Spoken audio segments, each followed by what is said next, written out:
अस्सलाम वालेकुम। आज के लेक्चर में हम लोग वर्क से रिलेटेड बनने वाले एमसीक्यूज टाइप क्वेश्चन डिस्कस करेंगे। उसके अलावा वर्क और थीटा का ग्राफ कैसा होता है, उसके अलावा फोर्स वर्सेस डिस्प्लेसमेंट ग्राफ का एरिया आपको क्या देता है, वो एरिया किस तरह से कैलकुलेट किया जाता है, इस तरह की चीज़ें डिस्कस करेंगे। वीडियो का जो फर्स्ट पार्ट है उसमें मैंने आप लोगों को सिखाया कि वर्क का फार्मूला कैसे बनता है, वर्क किन चीज़ों के ऊपर डिपेंड करता है, और पॉजिटिव वर्क से क्या मुराद है, नेगेटिव वर्क से क्या मुराद है। तो अगर आप लोगों ने वो वीडियो नहीं देखी तो इसका पार्ट 1 जो पहले वो जाके देखें, फिर इसके ऊपर आए। तो स्टार्ट करते हैं। वर्क का फार्मूला है W is equal to f D cos theta. तो सबसे पहले आपको पता होना चाहिए थीटा क्या है। ये एंगल है किसके दरमियान, फोर्स और डिस्प्लेसमेंट के दौरान। थीटा एंगल है फोर्स और डिस्प्लेसमेंट के दरमियान। ये हम प्रीवियस डिस्कस कर चुके हैं। अब देखें, पहले जो मैं आपको क्वेश्चन बताता हूँ कि देखें इसमें कितने पैरामीटर्स हैं, 1 2 3 और 4, टोटल 4 पैरामीटर हैं। तो आपको कोई भी तीन अगर स्टेटमेंट की फॉर्म में दिए जाएं, कोई भी तीन, और आपको कहा जाए कि चौथा बताएं, यानी कि फोर्थ अननोन हो। जैसे ये देखें क्वेश्चन मैंने बनाया है, आप सपोज करें किसी बॉडी के ऊपर फोर्स जो है वो 10 न्यूटन है, डिस्प्लेसमेंट कितना है 5 मीटर, और एंगल कितना है 60 डिग्री। तो आपको कहा जाए जी वर्क बताएं कितना होगा। तो देखें 3 पैरामीटर गिवन है और चौथा पूछा जा रहा है, क्योंकि इसमें इस फार्मूले में टोटल पैरामीटर कितने हैं, 4, 1 2 3 और चौथा ये हो गया। तो आप देखें लगाएं वैल्यूज, W ये F की जगह पे कितना है 10, और डिस्प्लेसमेंट की जगह 5 आ गया, और थीटा कितना है 60 डिग्री, इसकी जगह 60 डिग्री आ गया। अब आपको पता है cos 60 होता है 1/2, और 10 टाइम्स 5 ये 50 हो गया। जब इसको सॉल्व करेंगे तो हमारे पास आ गया 25 जूल। तो हमारे पास जो आंसर निकला है वर्क का वो कितना निकला है, वो निकला है 25 जूल। ठीक हो गया। अब देखिए यहाँ पे उसने फोर्स डिस्प्लेसमेंट थीटा दे के वर्क को पूछ लिया है। वो कोई और भी तीन दे सकता है। सपोज ये देखें, इफ डिस्प्लेसमेंट 5 मीटर हो, थीटा 60 डिग्री हो, और वर्क जो है वो 25 जूल हो, और पूछा जाए आप फोर्स कितनी है। तो फोर्स जो है देखें मैंने इसी में क्या किया, मैंने ये 3 पैरामीटर दे दिए और फोर्स पूछ ली। ठीक है, तो फोर्स आप जब इस फार्मूले से कैलकुलेट करेंगे तो फोर्स इतनी ही आएगी 10 न्यूटन। इसी तरह अगर फोर्स दे दी जाए, थीटा दे दिया जाए और वर्क दे दिया जाए, अब डिस्प्लेसमेंट पूछा जाए तो डिस्प्लेसमेंट इस केस में निकलेगा 5 मीटर, जो कि आपको ऊपर नजर भी आ रहा है। ठीक है, मतलब क्वेश्चन वही है लेकिन मैंने पैरामीटर्स डिफरेंट दे रहा हूँ। ठीक है, पहले कोई 3 दे दिए, अगली दफ़ा मैंने कोई और 3 दे दी, और यहाँ पे देखें फोर्स दी हुई है, डिस्प्लेसमेंट भी दिया हुआ है और वर्क भी दिया हुआ है। अब मैंने थीटा पूछ लिया है, तो थीटा यहाँ पे आएगा 60 डिग्री। तो इससे क्या पता चला, टोटल पैरामीटर 4 है, कोई 3 देगा, चौथा पूछ लेगा। बिल्कुल सिंपल चीज़ है। नेक्स्ट देखें, बाय थीटा इंक्रीजिंग, अगर थीटा इसमें बढ़ा दें तो वर्क आपका बढ़ेगा या कम होगा। तो देखें थीटा के बढ़ाने से ना कोस थीटा का आंसर जो है वो कम होता है। ठीक है, आप कैलकुलेटर से वैल्यू लगा के देखें, थीटा 0 डिग्री 1 है, theta 1 degree 2 degree 3 degree 10 degree 20 degree 30 degree. तो अब जैसे जैसे एंगल बढ़ाएंगे ना तो कोस थीटा का आंसर कम होगा, जिससे वर्क भी आपका क्या होगा, ये वर्क भी कम होगा। तो क्या लिखूंगा मैं कि बाय थीटा इंक्रीजिंग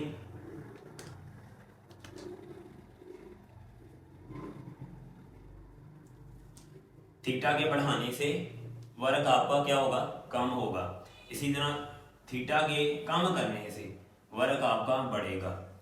आपको पता है 0 डिग्री के ऊपर कोस 0 होता है 1, जब 1 लगाएंगे तो क्या होगा, इसकी वैल्यू 1 है तो सिर्फ एफ डी वर्क बचेगा।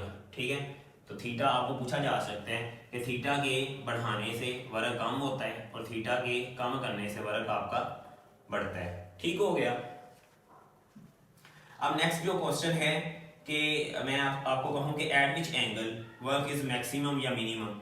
तो देखें इसी से रिलेटेड जो है ना, इसी से रिलेटेड क्वेश्चन बनाया गया। एक एंगल 15 डिग्री दे दी है, 50 डिग्री दे दी है, 80 डिग्री दे दी है। इन 3 एंगल में पूछा जा रहा है कि वर्क जो है वो मैक्सिमम कहाँ पे है और मिनिमम कहाँ पे है। तो मैंने आपको बताया कि थीटा अगर ज़्यादा होगा तो वर्क क्या होगा, कम। तो मुझे बताएं ये सबसे ज़्यादा थीटा, तो यहाँ वर्क क्या होगा, मिनिमम होगा। इसी तरह ये कम एंगल है, तो कम एंगल के ऊपर वर्क आपका ज़्यादा होगा, तो हम कहेंगे यहाँ के ऊपर वर्क आपका क्या है, मैक्सिमम होगा। तो इस तरह का क्वेश्चन बन सकता है। नेक्स्ट है हमारे पास मैक्सिमम वर्क कितना होता है और मिनिमम वर्क कितना होता है।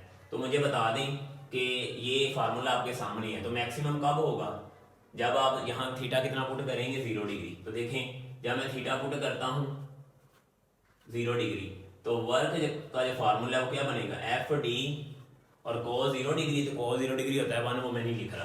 तो ये जो वर्क है ये है मैक्सिमम। तो आपसे पूछा जाए कि मैक्सिमम वर्क कितना होता है, तो आंसर है एफ डी। और पूछा जाए किस एंगल के ऊपर होता है, तो आंसर है 0 डिग्री पर। ठीक है, और यहाँ से अगर मैं इस फार्मूले को मॉडिफाई करूँ यहाँ से, तो देखें ये वाला जो वर्क है ये मैक्सिमम है।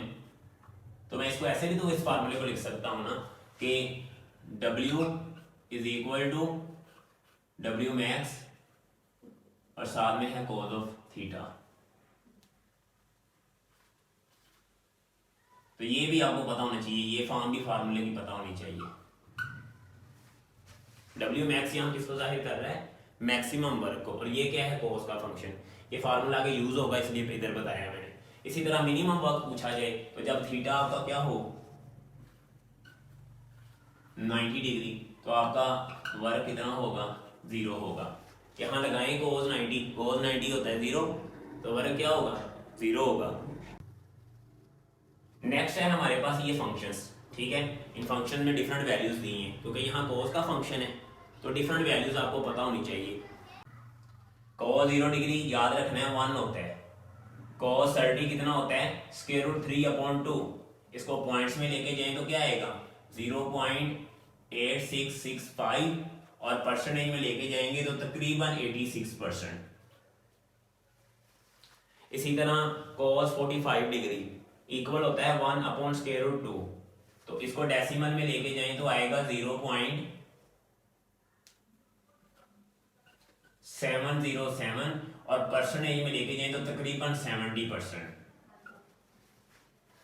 फ्रैक्शन फॉर्म में भी वैल्यूज याद रखनी है, डेसिमल फॉर्म में भी और परसेंटेज फॉर्म में भी। इसी तरह cos 60 डिग्री पॉइंट में कितना होता है, फ्रैक्शन में होता है 1/2, पॉइंट में होता है 0.5, और परसेंटेज में होता है एग्जैक्ट 50%। cos 90 डिग्री 0, परसेंटेज में कितना बनेगा 0%, और ये वाला परसेंटेज में कितना बनेगा 100%। तो आप देखें एंगल बढ़ रहा है लेकिन इसके आंसर जो हैं वो कम हो रहे हैं। cos के आंसर क्या हो रहे हैं, एंगल के बढ़ने से cos थीटा के आंसर कम हो रहे हैं। शुरू में देखें 100% है, फिर 86% हो गया, 70% हो गया, 50% हो गया, 0% हो गया।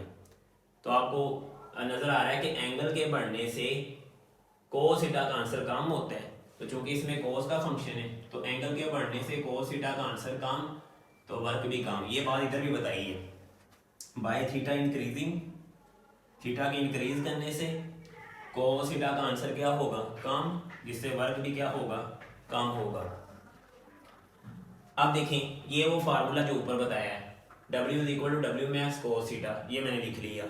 अब यहाँ पे आपको वर्क देके थीटा पूछ सकता है, और ये भी पॉसिबल है थीटा देके वर्क पूछा जा सकता है। फॉर एग्जांपल मैं कहता हूँ कि बताएं किस एंगल के ऊपर वर्क जो है मैक्सिमम का हाफ हो। तो देखें आपने ये फार्मूला लिख लेना है।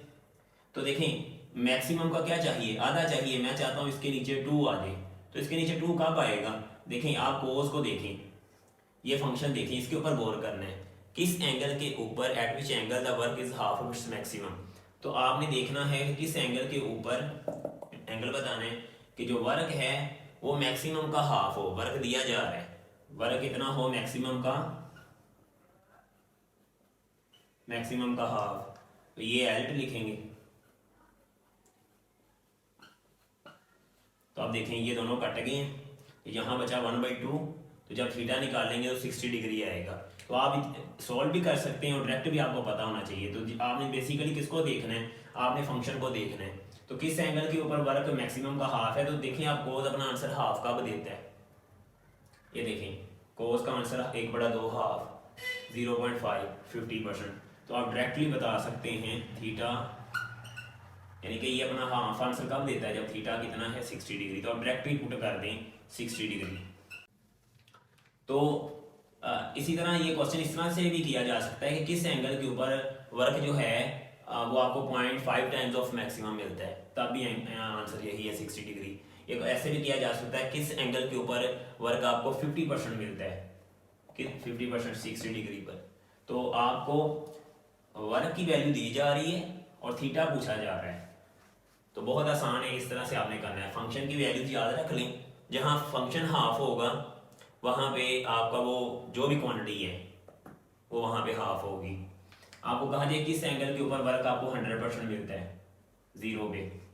किस एंगल के ऊपर वर्क आपको मैक्सिमम मिलता है, 1, यानी कि जब इसकी वैल्यू 0 डिग्री पे, इसकी वैल्यू कोस की वैल्यू 1 होती है, 1 मतलब 100%। किस एंगल के ऊपर वर्क जो आपको है 86% मिलता है, आंसर है 30 डिग्री पर। किस एंगल के ऊपर आपको वर्क 70% मिलता है, आंसर है 45 डिग्री पर। किस एंगल के ऊपर वर्क आपको 50% मिलता है, आंसर है 60 डिग्री पर। किस एंगल के ऊपर आपको कोई वर्क नहीं मिलता, 0%, 90 डिग्री पर। कर लेंगे। अब नेक्स्ट देखें, थीटा दे रहा है और वर्क पूछ रहा है। पहले वर्क दे रहा था, यहाँ पे वर्क दे रहा था और थीटा पूछ रहा था, थीटा बताया हमने। अब जो है वो थीटा दे रहा है और वर्क पूछ रहा है, तो आपको कह दें कि जी बताएं जी 60 डिग्री के ऊपर वर्क कितना है। यानी कि मैं आपको कहूँ अगर एंगल जो है 60 डिग्री है तो बताएं वर्क कितना है, तो नहीं बता सकते।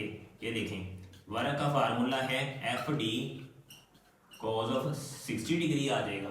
तो कॉस 60 कितना है, सारी दुनिया को पता है कितना है, 1/2। तो ये देखें, और एफ डी आपको पता है मैक्सिमम वर्क होता है, और नीचे आ गया 2, तो ये आंसर निकल आया। तो यहाँ पे मैंने एंगल दिया और वर्क पूछ लिया, यहाँ पे मैंने वर्क दिया और एंगल पूछ लिया। तो ये आपको इस तरह डिफरेंट तरह से क्वेश्चन बनाया जा सकता है, और बाकी भी आपको ये पता होने चाहिए। ये ज़रूरी नहीं मैं इसको लेके डील कर रहा हूँ, कोई और एंगल भी पूछा जा सकता है। आपको कहा जाए बताएं 86% वर्क कहाँ मिलता है, तो मुझे अब वैल्यूज फंक्शन की याद है, मुझे पता है 30 डिग्री पर। मैं आपको कहूँ कि बताएं 70% वर्क कहाँ मिलता है, तो मैं देखूंगा कि फंक्शन 70% कब होता है, 45 डिग्री पर। मैं आपको कहूँ कि मैक्सिमम वर्क कहाँ मिलता है, तो मैक्सिमम वर्क है जब एंगल की वैल्यू मिनिमम हो, और एंगल की मिनिमम वैल्यू यहाँ पे कितनी है 0 डिग्री, तो cos 0 1, तो मैं कहूँगा 0 डिग्री पे मैक्सिमम वर्क मिलता है। मिनिमम वर्क कहाँ मिलता है, आंसर है 90 डिग्री पर, तो cos 90 है 0, तो वर्क का आंसर आ जाएगा 0। ठीक है, तो इनको आपने करना है। अब आ जाते हैं ग्राफ के ऊपर। तो देखें ग्राफ, मैंने y एक्सिस पे वर्क को ड्रा किया हुआ है और x एक्सिस पे थीटा को ड्रा किया हुआ है। तो याद रखिएगा इसमें कौन सा फंक्शन मौजूद है, cos का। अगर cos का फंक्शन मौजूद हो तो आपकी कर्व जो है आपको पता है यहाँ एंगल 0 डिग्री है, यहाँ इस पॉइंट पे 90 degree, 180 degree, 270, 360 and so on. तो आपको पता है cos 0 degree, cos 0 degree answer कितना है 100%। कर्व ऊपर से स्टार्ट करनी है और इस तरह से कर्व ले आनी है। तो आप 0 डिग्री के बाद 1 डिग्री लगाएं, 2 डिग्री लगाएं, 3 डिग्री लगाएं एंड सो ऑन।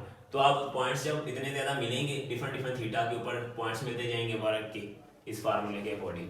पहले 0 डिग्री लगाएंगे, 1 2 3 4 5 6 7 एंड सो ऑन, तो आपको वर्क के आंसर मिलते जाएंगे।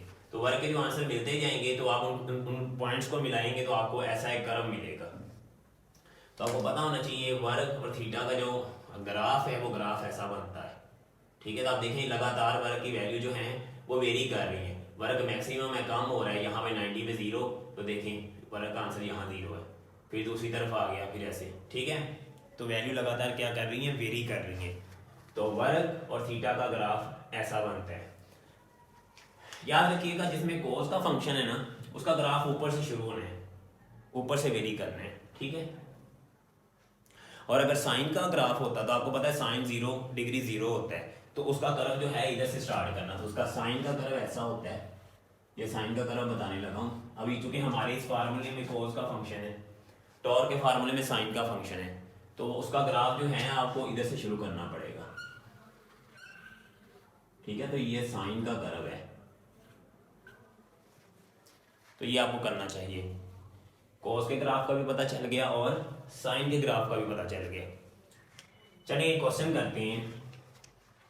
मैं कहूँ a car is moving with uniform velocity, the work done on the car is, तो बताएं यूनिफॉर्म वेलोसिटी से कार चल रही है तो work done on the car क्या है, तो आंसर है 0। अब देखें वेलोसिटी क्या है, यूनिफॉर्म वेलोसिटी है ना, तो वेलोसिटी होगी कांस्टेंट। जब वेलोसिटी कांस्टेंट होगी तो एक्सीलरेशन क्या होगा, 0। भाई देखें जब आपकी वेलोसिटी जो बच्चों है कांस्टेंट है तो एक्सीलरेशन है 0। एक्सीलरेशन 0 तो नेट फोर्स क्या होगी on the car, net force on the car क्या होगी 0। तो मुझे बताएं जब यहाँ पे फोर्स ही 0 है तो वर्क का आंसर क्या आएगा 0, इसलिए मैंने ये लिखा हुआ है। अब इस सवाल को मैं डिफरेंट वे से पूछने लगा हूँ। पहले मैं आपको ये सिखाया अगर एक कार है वो यूनिफॉर्म वेलोसिटी से मूव कर रही है तो work done on the car क्या है 0, लेकिन उसके ऊपर इंजन की फोर्स भी लग रही है और आगे से हवा एयर फ्रिक्शन वगैरह की फोर्सेस भी लग रही हैं, तो इनके वर्क तो एग्जिस्ट करेंगे। तो देखें ज़रा इस बात को समझें, मैंने इसी सवाल को डिफरेंट फॉर्म में पूछ रहा हूँ। अब देखें work done on the car by engine force, तो आप मुझे बताएं ये कार है, इंजन की फोर्स कहाँ लग रही होगी जी, इंजन की फोर्स जो है ना आगे को लग रही होगी, कितनी लग रही है, सपोज F लग रही है, ठीक है। तो आप मुझे बताएं कि वर्क का फार्मूला क्या है, W equal F d cos theta, और थीटा यहाँ 0 डिग्री, क्योंकि वेलोसिटी अगर इस तरफ है तो लीनियर मोशन में डिस्प्लेसमेंट भी क्या होगा, इस तरफ ही होगा। तो एंगल कितना है 0 डिग्री, तो कोस 0 डिग्री मैंने लगा दिया। अब कोस 0 1 है तो आंसर क्या आया प्लस एफ डी। ये वर्क का जो आंसर आया है ये पॉजिटिव है। पॉजिटिव वर्क से क्या मुराद है, वीडियो के पहले लेक्चर में बताया था एनर्जी का बढ़ना, एनर्जी का बढ़ना। इसी तरह इसी गाड़ी के ऊपर हवा की ड्रैग फोर्स, हवा की एयर फ्रिक्शन की फोर्स और जो रोड की फ्रिक्शन की फोर्स है वो किधर होगी, वो होगी बैकवर्ड। ये लो सपोज वो भी एफ है, सपोज ऑपोजिट होती है ना फ्रिक्शन वाली जो फोर्स है ना, मोशन के ऑपोजिट है, तो इस फोर्स के मैंने ऑपोजिट बनाया, सपोज ये भी एफ है। अब इसका भी अब निकालें work done on the car bye frictional forces. आप फ्रिक्शनल फोर्सेस की वजह से वर्क डन देखना है तो आपने जो फोर्स फार्मूले के अंदर पुट करनी है वो फ्रिक्शनल फोर्स पुट करनी है, कोई और फोर्स पुट नहीं करनी। तो देखें फार्मूला क्या है, W इक्वल एफ डी कोस, तो आप देखें ये फ्रिक्शनल फोर्स इधर है, डिस्प्लेसमेंट इधर है, दोनों वेक्टर ऑपोजिट है 180 डिग्री। याद रखिएगा ये जो फोर्स है ये फ्रिक्शनल फोर्स है, छोटा एफ इधर लगा दे, और ये वाली जो फोर्स है ये इंजन की फोर्स है, इधर ई लगा दे। तो यहाँ पे फार्मूला क्या निकलेगा, कोस 180 डिग्री क्या होता है माइनस, माइनस शुरू में आ गया नेगेटिव वर्क डन। वीडियो के फर्स्ट पार्ट में बताया कि नेगेटिव वर्क डन से मुराद होता है एनर्जी का डिक्रीज होना, तो एनर्जी कम हो रही है। अब बात सुनिए, जितना पॉजिटिव वर्क हुआ है उतना ही नेगेटिव वर्क हुआ है, तो net work done on the car क्या है 0, इसलिए लिखा हुआ है work done on the car is 0। Individual forces work कर रही हैं, लेकिन चूंकि गाड़ी यूनिफॉर्म वेलोसिटी से मूव कर रही है तो जितना पॉजिटिव वर्क हो रहा है उतना ही नेगेटिव वर्क हो रहा है, तो net work done 0, net energy का चेंज भी 0, यानी कि एनर्जी कांस्टेंट। हाँ ये कांस्टेंट वेलोसिटी कांस्टेंट स्पीड से मूव कर रही है, इसकी काइनेटिक एनर्जी कांस्टेंट है, ठीक है। तो ये पॉइंट आपको समझ आना चाहिए। अगर ये पॉइंट समझ नहीं आया तो इसको बार बार देखें। अब गाड़ी के ऊपर और फोर्सेज भी लग रही हैं, तो मैंने 2 फोर्सेज डील की हैं, कौन कौन सी, ये इंजन की फोर्स और ये फ्रिक्शन की फोर्स। फ्रिक्शन की फोर्स के लिए मैं कह रहा हूँ इधर छोटा सा एफ लगा लें, और ये फ्रिक्शन की फोर्स है, ठीक है, और ये इंजन की फोर्स इधर ई लगा लें। अब इसके ऊपर और फोर्सेस भी तो लग रही है ना, वो कौन कौन सी हैं देखें। एक फोर्स इसके ऊपर डाउनवर्ड लग रही है और एक फोर्स इसके ऊपर अपवर्ड लग रही है। डाउनवर्ड कौन सी फोर्स है जी, ग्रेविटेशनल फोर्स है, और अपवर्ड कौन सी फोर्स है, नॉर्मल फोर्स है। तो देखें ये दोनों एक दूसरे को कैंसिल कर देंगी, जितनी ग्रेविटेशनल फोर्स लग रही है नॉर्मल रिएक्शन फोर्स भी उतनी अपवर्ड लग रही है, दोनों ने एक दूसरे को कैंसिल किया तो इन दोनों का सम 0। जितनी इंजन फोर्स लगा रहा है उतनी फ्रिक्शनल फोर्सेस भी लग रही हैं बैकवर्ड, तो इन दोनों ने भी एक दूसरे को कैंसिल किया, तो net force on the car क्या है 0। तो नेट फोर्स 0 तो एक्सीलरेशन 0, एक्सीलरेशन 0 तो वेलोसिटी कांस्टेंट। इस तरह से भी आप इसको समझ सकते हैं। अब इन फोर्सेस का वर्क डन भी आप निकाल सकते हैं। Work done by gravitational force कितना है 0, क्योंकि ग्रेविटेशनल फोर्स किधर लग रही है, ग्रेविटेशनल फोर्स बच्चों लग रही है नीचे, और डिस्प्लेसमेंट है गाड़ी का इधर को, तो एंगल कितना हो गया 90 डिग्री, और cos 90 0 होता है, वर्क 0। इसी तरह अगर आप नॉर्मल फोर्स की बात करें तो नॉर्मल फोर्स के लिए भी क्या है, नॉर्मल फोर्स का वेक्टर ऊपर है और डिस्प्लेसमेंट इधर है, तो इस केस में एंगल कितना है 90 डिग्री, तो इसका भी वर्क 0। अब नेक्स्ट इधर आए, ये मैंने लिखा हुआ है नेट वर्क डन क्या है 0, इसका वर्क भी 0, इसका भी वर्क 0, इसका वर्क है प्लस का एफ डी, इसका वर्क है माइनस का एफ डी, प्लस का एफ डी माइनस का एफ डी। चारों फोर्सेस के वर्क को नेट करेंगे, सम करेंगे, तो टोटल वर्क क्या निकलेगा, नेट वर्क डन 0। इसका मतलब है नेट एनर्जी का चेंज भी है 0। एनर्जी का चेंज 0 है, एनर्जी 0 नहीं है। एनर्जी के चेंज की बात कर रहा हूँ, एनर्जी कांस्टेंट है। नेक्स्ट क्वेश्चन है हमारे पास, कोई बॉडी है, कोई चार्ज पार्टिकल है, कोई बॉडी है, कोई भी बॉडी हो सकती है, ठीक है, जनरल बात कर रहा हूँ। वो क्लॉकवाइज मूव कर रही है, कैसे कर रही है, क्लॉकवाइज रोटेट कर रही है सर्कुलर पाथ में। कैसा पाथ है, सर्कुलर। अब देखें, मैंने किसी इंस्टेंट के ऊपर उसकी वेलोसिटी देखी, तो मैंने आप लोगों को बताया कर्व पॉइंट या सर्कुलर पाथ में किसी पॉइंट के ऊपर बॉडी की वेलोसिटी बतानी है तो आप लोग टेंजेंट ड्रा करते हैं। तो ये टेंजेंट है, ये टेंजेंट है, तो इस पॉइंट के ऊपर वेलोसिटी है इस तरफ। अब इस पॉइंट पे डिस्प्लेसमेंट बताना है तो वो भी इसी के अलोंग होगा। तो जो है यहाँ पे चूंकि ये बॉडी सर्कुलर पाथ में घूम रही है, याद रखिएगा कि जब भी कोई बॉडी सर्कुलर पाथ में घूमती है, कोई और फोर्स हो ना हो, लेकिन एक फोर्स हमेशा होगी और वो है सेंट्रीपिटल फोर्स, क्योंकि सेंट्रीपिटल फोर्स की वजह से ही वो सर्कल में घूम रही है। अगर सेंट्रीपिटल फोर्स नहीं है तो कोई बॉडी सर्कल में नहीं घूम सकती। तो यहाँ पे जो सेंट्रीपिटल फोर्स है वो किधर है, उसकी डायरेक्शन दायरे के सेंटर की तरफ है और डिस्प्लेसमेंट है इस तरफ। तो दोनों का आपस में एंगल कितना है, डिस्प्लेसमेंट का और सेंट्रीपिटल फोर्स का, आंसर है 90 डिग्री। तो यहाँ पे देखें एयर थीटा 90 डिग्री है, तो जब 90 डिग्री हो तो वर्क कितना होता है, 0 होता है। एक और मैं यहाँ बात बता दूँ, कोई भी फोर्स, एक सेंट्रीपिटल जो फोर्स है ये कोई नई टाइप की फोर्स नहीं है। नेचर में जो फोर्सेस हमें मालूम है उन्हीं में से ही कोई फोर्स सेंट्रीपिटल फोर्स का रोल प्ले करती है। अगर आपने एक रस्सी से पत्थर बांध के घुमा रहे हैं ना पत्थर को, तो वहाँ जो है टेंशन की फोर्स सेंट्रीपिटल फोर्स का रोल प्ले कर रही है। सपोज इधर पत्थर है और पत्थर घूम रहा है रस्सी से, तो टेंशन जो है रस्सी में वो towards the centre of circle है, तो हम कहेंगे टेंशन की फोर्स जो है वो सेंट्रीपिटल फोर्स का रोल प्ले कर रही है। टेंशन की फोर्स जो है सेंट्रीपिटल फोर्स का रोल प्ले कर रही है।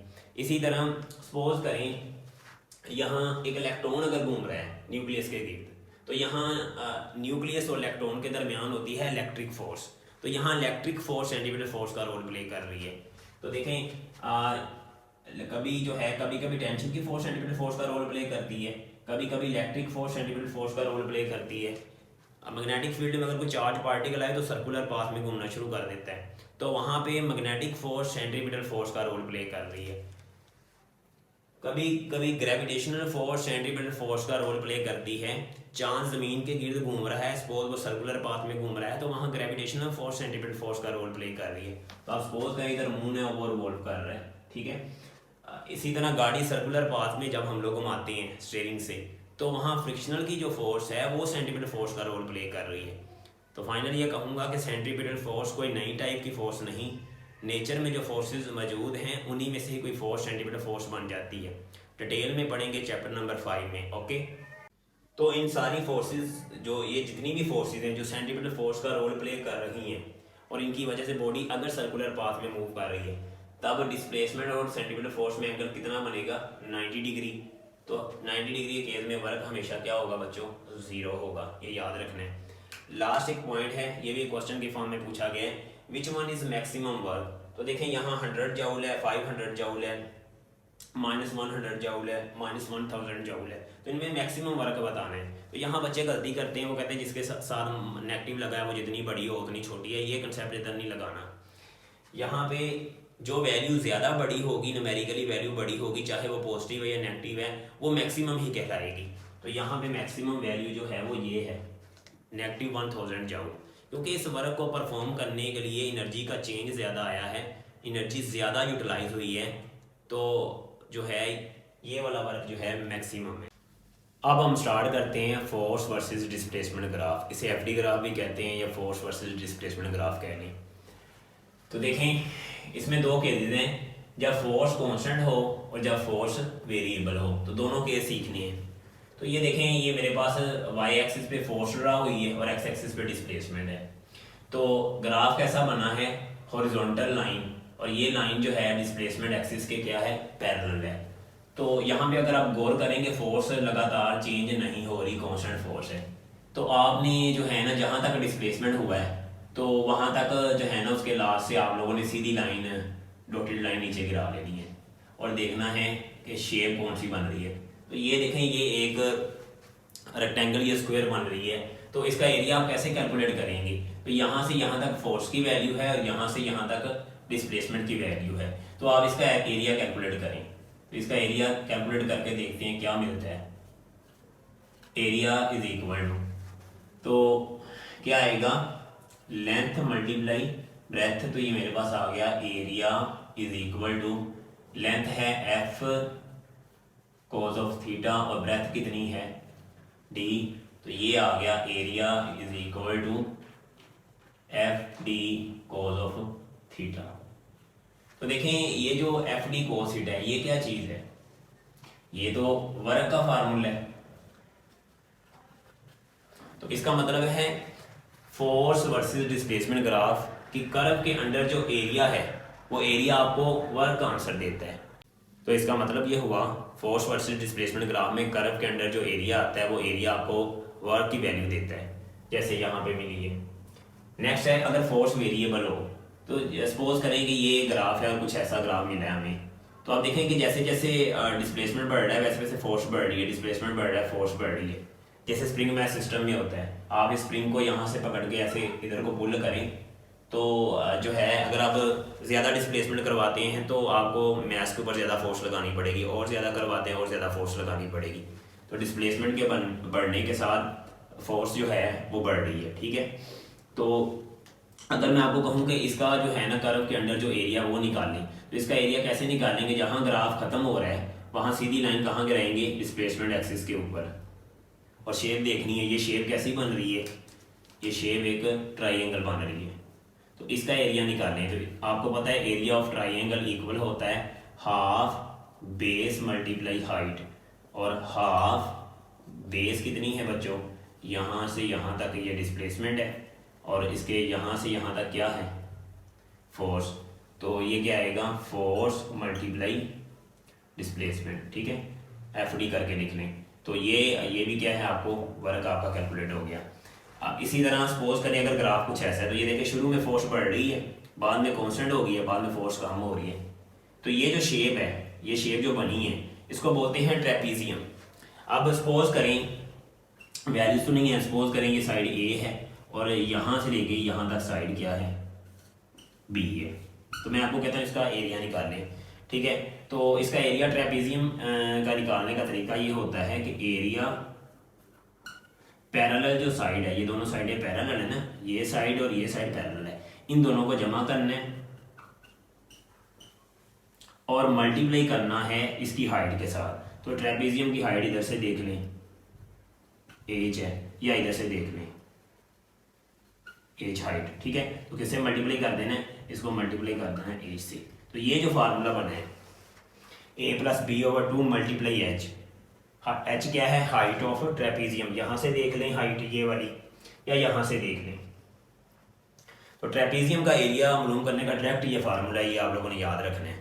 अब इधर आ जाए, तो यहाँ पे फोर्स है, यहाँ पे डिस्प्लेसमेंट है। फोर्स वर्सेस डिस्प्लेसमेंट ग्राफ में ये हमारे पास एक जो है सर्कल की फॉर्म में ग्राफ मिला है। तो बच्चों से पूछा जाता है कि इसका वर्क बताएं, तो बच्चे कहते हैं 0, जो कि गलत है। इसका आंसर 0 नहीं आता, क्योंकि ये एरिया जो है 0 नहीं है।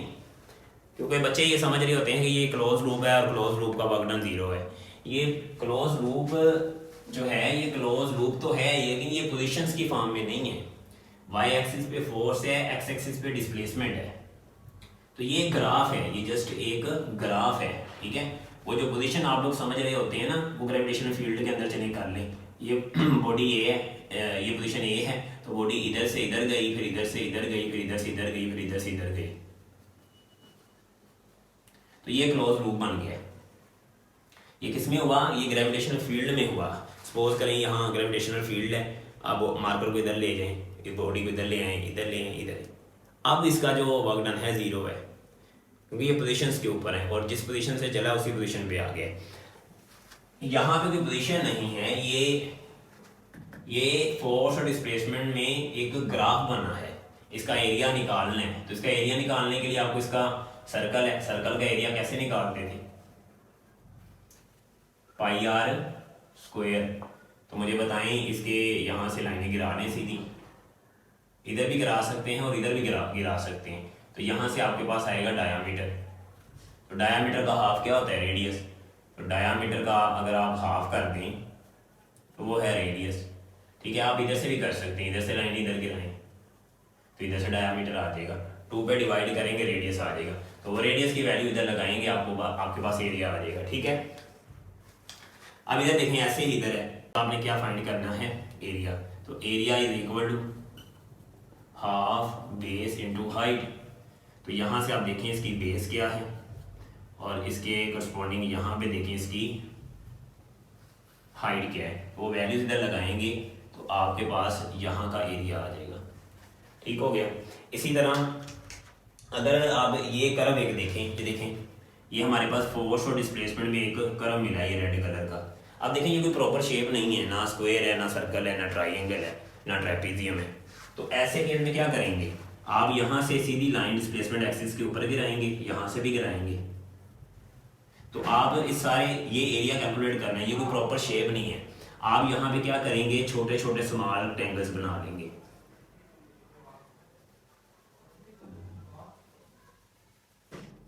हर एक रेक्टेंगल का इंडिविजुअल एरिया कैलकुलेट करेंगे और फिर सारे स्मॉल रेक्टेंगल्स का एरिया ऐड करेंगे तो वो वर्क के इक्वल होगा। यही लिखा हुआ है, work is equal to summation area of all small rectangles के इक्वल होगा। समेशन मतलब इन सारे छोटे रेक्टेंगल्स का एरिया क्या करना है, सम करना है, ऐड करना है।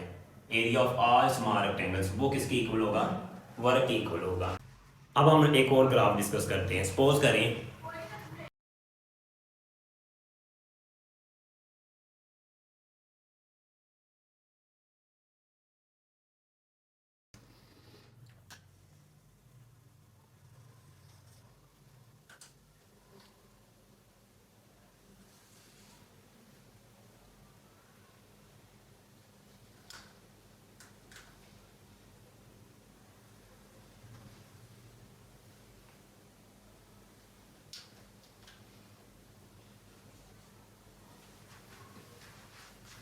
तो आपको कहा जाए कि ये फोर्स डिस्प्लेसमेंट ग्राफ में दो कर्व्स हैं, ठीक है, किसका वर्क ज़्यादा है, कोई वैल्यू नहीं है, कोई कुछ नहीं है, कैसे करेंगे।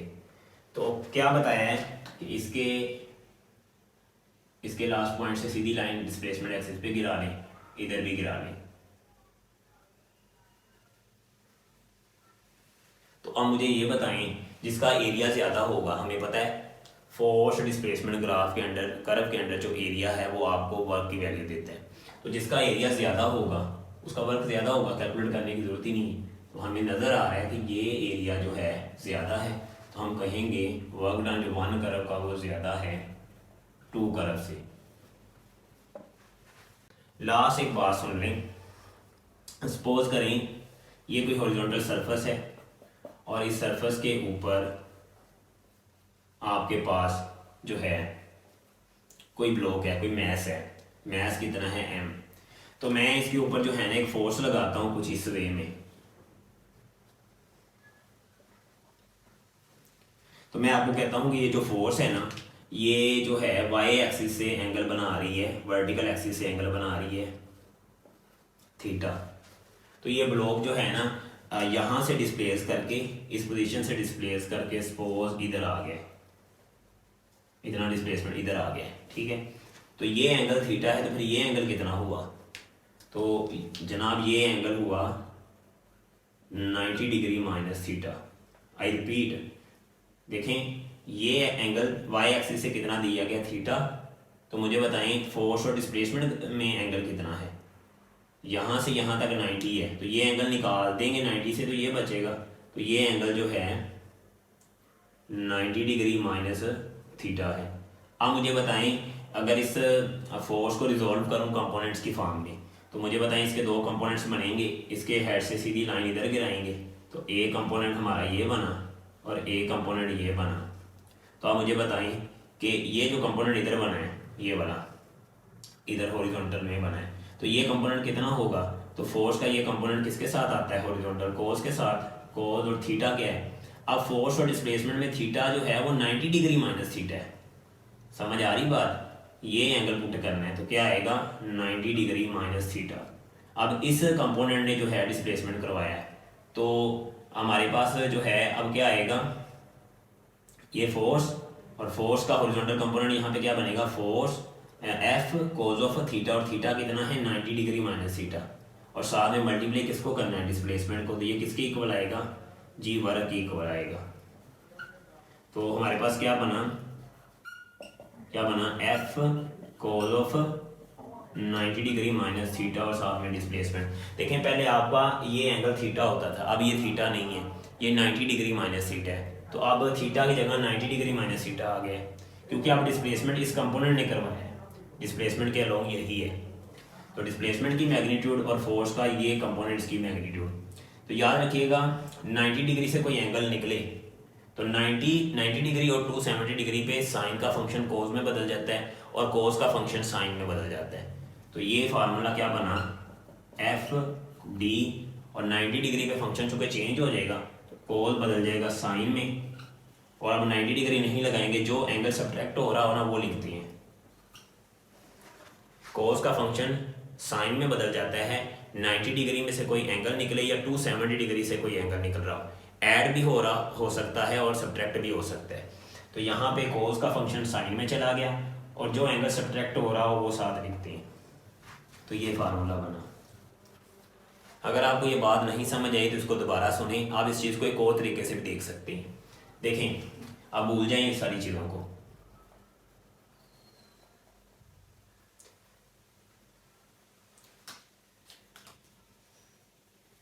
तो देखें फोर्स लगाई थी, वर्टिकल एक्सिस से एंगल कितना बना रही थीटा, तो फोर्स को रिजोल्व कर लें भाई। फोर्स को रिजोल्व कैसे करेंगे, इसके हेड से सीधी लाइन इधर गिराएंगे तो एक कंपोनेंट, इसका एक कंपोनेंट इधर और एक इधर, तो एक कंपोनेंट ये बना और एक कंपोनेंट ये बना।